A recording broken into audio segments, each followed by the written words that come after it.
All right, gentlemen. Well, here we are with another episode. I think episode 7 of the Stand with Foursquare Mancast. And we've wrapped up Samson's journey. We've talked about it from beginning to end. Called since birth, given tools to steward his influence and to lead a nation, lived a life of compromise, experienced consequences, found himself hitting rock bottom. It's just a tale I think a lot of us as men can relate to. And I got to be really honest with you, Tim. I was reading through the book of Hebrews a couple months ago, and this is actually what made me very curious to do a study on the life of Samson. I was reading in the book of Hebrews. In Hebrews chapter 11, it's called the Hall of Faith, right? You have all of the heavy hitters. You have Moses, Bible, Abraham, David, all these great guys, and you can go back and recall their stories of like, hey, there's highs and lows, but like there's some really great victories there. And wouldn't you know it, as you read through the Hall of Faith, you come across Samson. Samson being credited to be this man of great faith, and he has this legacy that hundreds of years later, he is remembered as this man of faith, credited in the Hall of Faith. And I'm not going to lie, after going through his story again, it's like, what is it about Samson? What is it about his story that gets him into the Hall of Faith with a legacy? Yeah. I think it's one of the greatest things about God that's hard to understand is God's not fair. And we could think that's, God's not fair, that's not good. But it's the greatest news we could ever hear, is that God's not fair. Jesus tells several parables about that. But it doesn't seem fair. How is Samson in this list? Well, it doesn't matter. It's because God's not fair. Sure. He lived a pretty gnarly life. But in the end, here's what happened. God, I've blown it. Yeah. Would you renew my strength one more time? His hair began to grow. And, doing funerals, that's always is like, okay, what's the deal with the deathbed conversion? I was just with the family. Mom was really old, and gives her life to Jesus on her deathbed a few hours before she dies. I think she's going to be in heaven. Yeah. And I think Samson's on this list because he basically had a deathbed conversion. Yeah. He's like, God, would you give me strength one more time? I've made a mess of my life. And it's that not fairness that God will use and redeem anything and anyone. Yeah. And that don't live like hell. And then at the last minute be like, okay, oh God, I'm going to give. There's a better way. There's a better way. Yeah. But it's also, the story where Jesus talks about the workers in the vineyard. Some worked for a whole day, some worked for a couple hours, and then eventually the only guys who worked for an hour, they all got the same pay. Yeah. And those who had worked all day, they're grumbling like, why do we? And the vineyard master says, didn't you agree to work for a day's wages? We already settled. We had an agreement. Why are you angry about my generosity towards people? Yeah. Oof. And I think we could look at Samson and be like, God, this isn't fair. But I think we could look at this and say, God, thank you that you're generous to a guy like Samson. And so you could be generous to a guy like me. Yeah. It's the thief on the cross, remember me in your kingdom. He didn't pray a sinner's prayer. He didn't get baptized. Like what? Like it's today you'll be with me in paradise. Today, yeah. And you go back and you even look at, David, for instance, King David is, as you lovingly refer to him, the warrior poet, like the great King David. Yeah. A couple years ago when we were doing youth ministry, Josh and I did a series called God Uses Dirtbags. And David was a dirtbag. He did some gnarly things. And there's that little line in scripture that says, and David was a man after God's own heart. And you think like after all of these things that David did, he by no means lived a perfect life. No. Highs and lows all over the place, yet it was accredited to him to be a man after God's own heart. He's also listed in Hebrews 11. And he's listed in Hebrews 11. So you get Samson, you get, all of these guys, David, all these guys who do boneheaded things, yet they find themselves being honored with the place of legacy. And what do you think what do you think it looks like to be a man that is after God's heart? Yeah, we can throw that phrase around. And most of us, I think it's a place of, I don't measure up. But I think the place of why David is considered a man after God's own heart, when he blows it with Bathsheba, right? Commits adultery, murders her husband, impregnates this woman, does awful things. But when the prophet Nathan comes and confronts him and tells him a story about a dirtbag who stole a little shepherd's sheep, behind all the sin, behind all the brokenness, David says, who is this man? And then Nathan looks at him and says, you art that man. Yeah. And he literally falls apart. And I think why God uses David, because in that moment he fell apart. Yeah. If he would have doubled down and said, that's not me, I didn't do anything. I didn't make it happen. I think Samson here at the end of his life, when he's like, I've made a mess of my life. Yeah. But God, would you one more time? Could you be gracious to me one more time? And so it's that part of when your heart is no longer able to be soft, to be confronted, to be repentant. That's the place where we always want to be. And I've just been around some dudes who get old and crusty. And they're like, I'm not backing down. I'm right. You're wrong. Yeah. And so I think a man after God's own heart is that I'm always able and willing and available for my heart to be wrong. Yeah. Yeah. And Paul writes in 2 Timothy 4:7, he's getting ready to die. He knows death is coming. A lot of scholars think maybe 2 Timothy's the last letter he wrote. In prison, Paul's getting ready to be executed by the Romans. Yep. And he writes these words to Timothy, and he says, I have fought the good fight. I have finished the race. I have kept the faith. And you look at Paul's life, you look at Samson's life, you look at David, you look at a lot of these guys' lives, and finding themselves in unfavorable situations. Samson, for instance, right? I mean, like, God, he could have said at the end, God, I was your chosen man. You sent an angel to announce my birth. You've given me all these gifts, Lord. I was your guy. Why am I here? He could have cursed God. He could have shook his fist at God. He could have rejected God entirely, right? He didn't have to acknowledge God in any way, shape, or form. And yet it's even just the small things. I've kept the faith. And you break it down to the simplest form of just saying, I still acknowledge God. I recognize, it doesn't matter how late it is. I've recognized, God, you're above me. God, you're still with me. God, you're still completely in charge.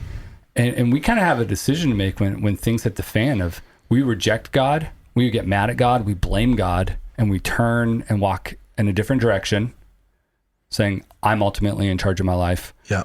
Or we recognize, no, God, you're still in charge. You're still God. And I'm not. And I'm not. I think that's ultimately what Samson did at the end. He recognized that at the end of all things, for him, God, if you would be willing, grant me strength one last time.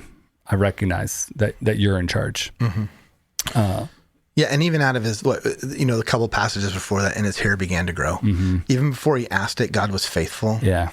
To rebuild something in him. And you're talking about faith, right? So even Hebrews 11, 1-3 said, now faith is confident of what we hope for and assurance about what we do not see. So it's, listen to this. It's about what we see, what's visible and what's invisible. This is what the ancients were commended for. By faith, we understand that the universe was formed at God's command, so that what is seen was not made out of what was visible. And then it goes on to list all the people. And so it's like you said, there's an acknowledgement that God, you're in charge, you're sovereign. This is your universe. It's not my universe. And men are notoriously guilty of this. I'm guilty of this. I'm the center of my universe. And everything revolves around me. And it can be really easy to go that way. We can create our lives around that. And I think Samson lives 99% of his life that way. But the last 1%, he says, God, this is your world, not my world. Yeah. And it's even confusing. Like he destroys the Philistines. Like, oh, okay, what do we do with all of those things? But it's the enemies of God, and it's God's plan, and it's just a whole different understanding that we grasp in our 21st century reality.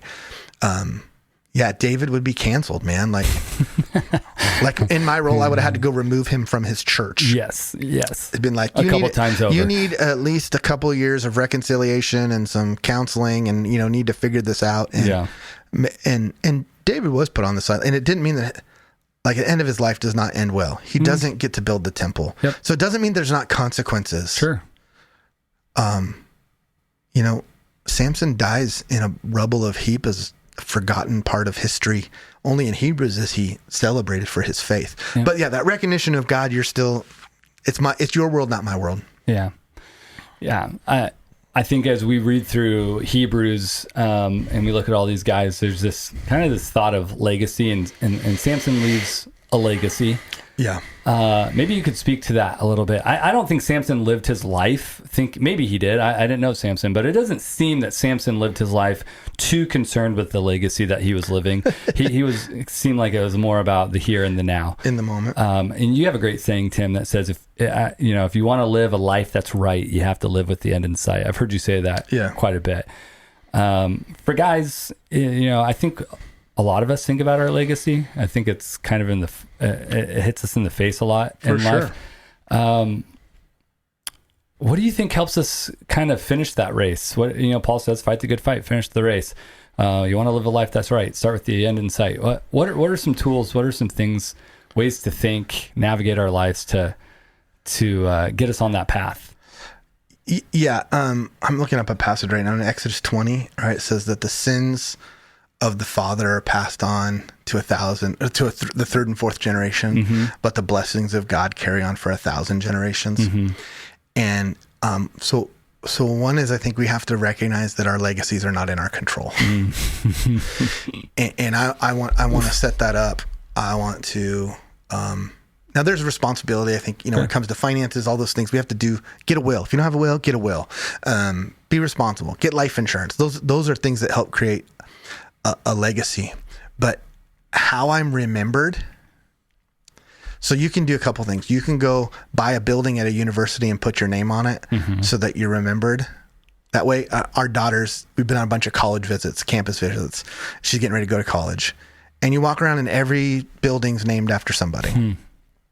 And that's great. That's noble. You're making a name for yourself. That's really wonderful. It's not bad. Yeah. Or you can say, God, I'm going to be faithful to build your kingdom, and I trust you with my legacy. Yeah.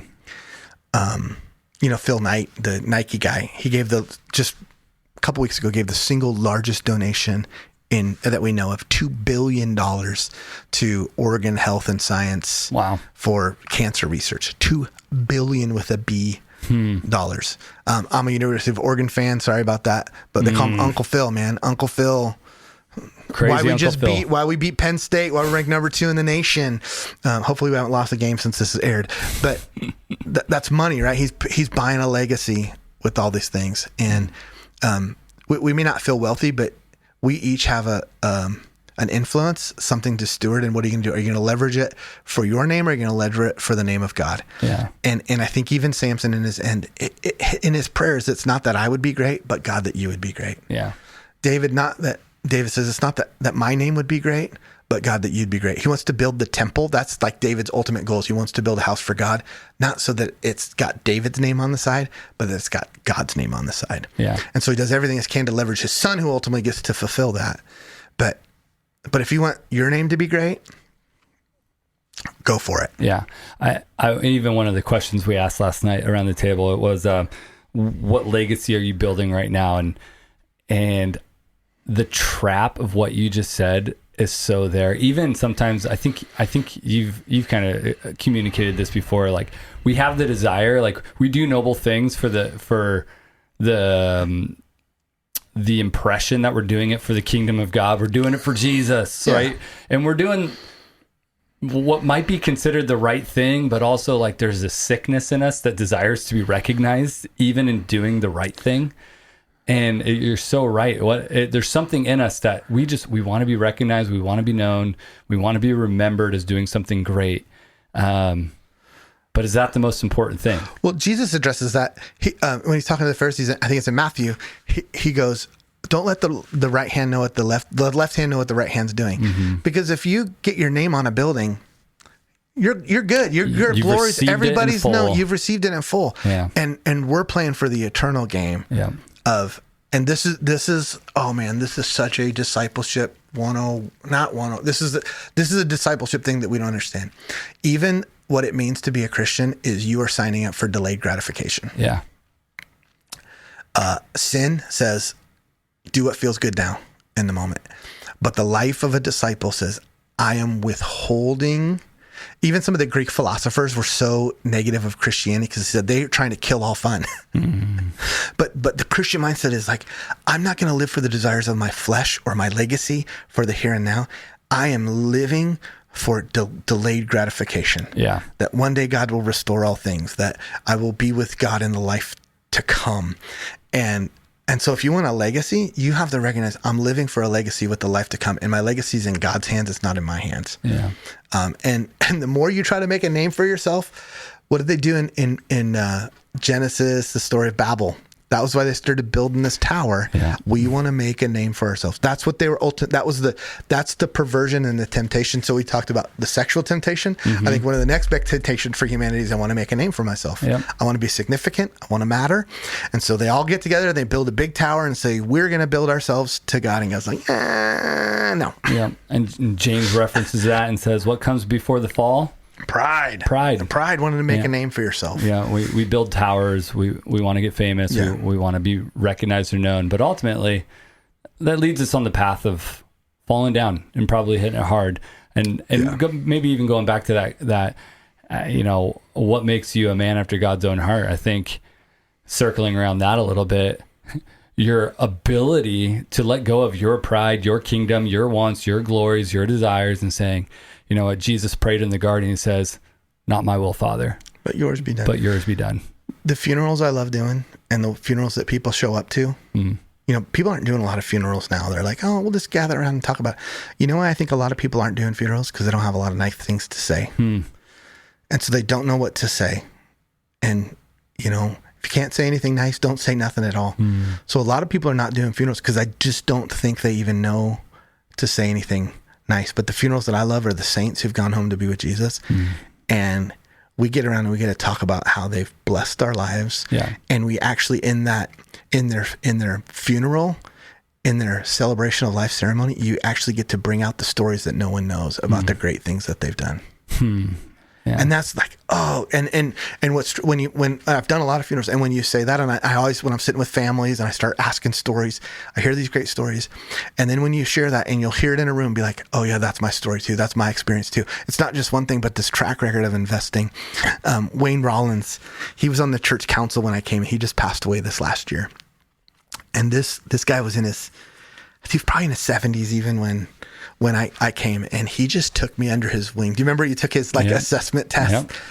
And as I was preparing for his memorial, I just started thinking back at all of the stories he told me, all of the time, lunches. And it wasn't about making his name great. He was really interested in making my name great. And that's why I loved him. That's why I believed him. Brad, you got to meet Brad too. Brad just passed away this year. He was a pastor mentor of mine. For the last 7 years, that guy's just poured his life into me and lunches and praying. He would text me. I miss this from Brad. Brad would text me. He would take prayer walks every day and be like, hey, Tim, today you get mile 3 to 4. What can I be praying for you? Yeah. And I didn't get to go to Brad's funeral, but I got to watch it online, and a lot of my friends went. And I wasn't the only one. I was one of 300 or 400 people that had the same experience with Brad, who he cared deeply for. But Brad didn't have a legacy. His legacy is what he deposited in people, not the tower he built. Yeah. And that's what we're in the people business. Yeah. And even God's legacy is not churches and towers and institutions. It's the people of God are the legacy. That's why the church isn't a building. It's a people. Yeah. That's the legacy is its people. And Samson didn't have any kids. It doesn't look like he has kids. And so he had faith in something, and God redeems the 1%. Yeah. It's taking not to beat a dead horse, but it's, again, going back to the life of Samson, it's taking this this calling, taking these gifts, taking all of these things and doing what he was intended to do, which was to leverage all of those things for the good of somebody else, for the good of the nation of Israel, to steward rightly his influence, the influence that God had given him. And it seems like even that story of Brad or Wayne or different guys, I know in my journey, probably your journey, who intentionally stewarded their gifts and deposited and invested in me. Yeah. I remember they didn't do that to try to get famous. They didn't do that to try to get recognition. They did it because Jesus was doing good things in their lives, and they genuinely cared for us. Cared. And it's funny thing is, those are the guys that I remember the most. Those are the guys that actually, when I think of, they have a legacy, a lasting legacy. And the funny thing is, it's not, I think of them, but it's usually in the context of how good God was, or with the good things that God's doing. They pointed to God. They didn't point them to themselves. Exactly. And And the more older I get, I'm older, I'm aging. But Jonathan, we can either do that on accident or we can do it on purpose. Yeah. And the men that I have admired and are admiring and are watching are the ones who do it on purpose. Yep. Because it either is going to happen on accident or you're going to get derailed and you lose your mission. As guys retire, they often don't know what to do. Mission, purpose, assignment, all those things. They get really lost. So you have to be intentional and says, okay, now this is the next season of my life. It's not about what I do. It's about what I invest in others. I've read a book. It's been one of the most things that's really helped me as I'm moving towards kind of my 50s. It's called From Strength to Strength. I'd recommend it. I don't know who the author is. I could look it up, but it's this whole idea, and it's a different premise than what we think about, is most of our greatest accomplishments, our building phases, are in our 20s and 30s. And at some point in your life, you have to recognize it's not what I produce with my hands anymore that's most valuable. And that's what we as guys, we want to produce something with my hands. I want to make something happen. I want to build something. I want to build a business. I want to build a family. I want everybody to think great of me. And as you adjust into the next season of your life, it's not about what you do. It's about what you do through people. It's investing in the next generation. And I think there's a bunch of people who haven't made that switch. And so there's just a tension, and they're pretty miserable old men because they haven't made that switch. They're regretting and longing for the good old days when they were the ones who were the ones performing, building, making things happen. But everybody's got to make that switch at some point. And so I'm kind of in the mid curve of that, and I'm trying to do it intentionally on purpose ahead of time. Yeah. Makes me feel a little older sometimes, but I want to be there on purpose, not on accident. Yeah. It's the intentionality of all of these things. Life can get so busy and we can get so caught up in what we're doing that we have the intention to be intentional. But we miss it. But we often miss it. We miss it. And and oh man, it's just, I've totally forgot what I was going to say, but it was something deeply meaningful and important in that moment. But live on purpose, be happy, and don't regret that you're not the one who building. There's just different seasons of life, and you gotta. And our legacies, and it's just not in our control. Yeah, and guys, we said this week one. If you remember, go all the way back, and you said. Paul's writing in Ephesians and he says, you are God's masterpiece. And our tagline was, you were created on purpose for a purpose. Yeah. Be intentional with that. And this conversation, Tim, about the life of Samson and all things men's discipleship has been fun. And we're bringing this story to a close, but that doesn't mean we're bringing this podcast to a close. We're gonna attempt to continue to do some manly type concepts on this Mancast. So if you could throw out some things that would be helpful, we've brainstormed some ideas of, maybe a couple weeks on marriage, parenting, work. I think there's a bunch, but if you have some ideas that you'd love us to explore, we might get some people to come on and be interviewed as well. We can make it happen. And then I don't want to end on, I forgot what I was going to say about, so I want to circle back to that because I am getting older now, right? Yeah. But sometimes our greatest legacy is that maybe the dysfunction and the brokenness that was in our family, like the sins of the father, are passed to third, fourth generation, but the blessings of God go to 1,000. Yep. That, you might have come from a broken, dysfunctional family, your background, but what if in your life, man, you get to undo some of that, and your legacy is your kids are less messed up and more in love in Jesus than you were. Yeah. I know my dad, that's one of the things I've so admired about him is he's far from a perfect man, but he's a godly man. And I think he'll even say that on his good days. He'll be like, man, the greatest things that God's done in me is through what my children are doing. Yeah.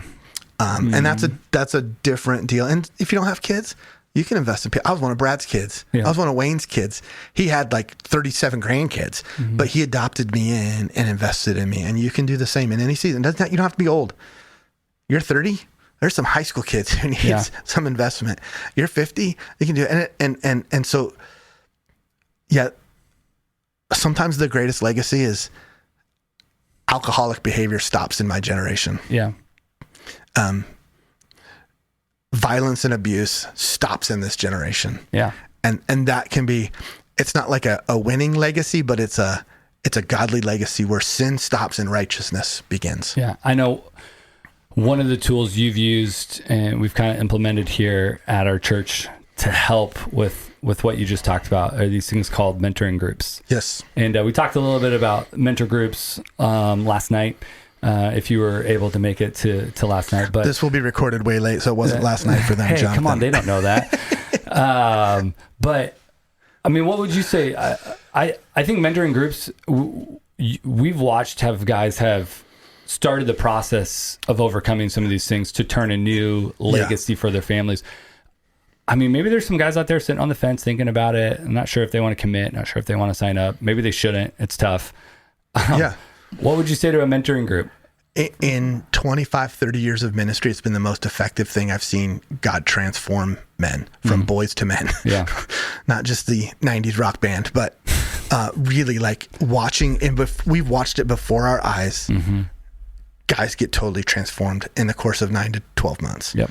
So if you're willing to do the work, you're willing to show up, I think there's something God is using right now in this mentoring group. I'm exploring right now about what year 2 is going to look like, and we're excited because we're getting ready to be like the 3rd, 4th generation of these groups. Yeah. And we're even seeing the same things happen at 3rd and 4th generation. So men, get involved in a mentor group. We need men to lead them as well. We want you to go through it.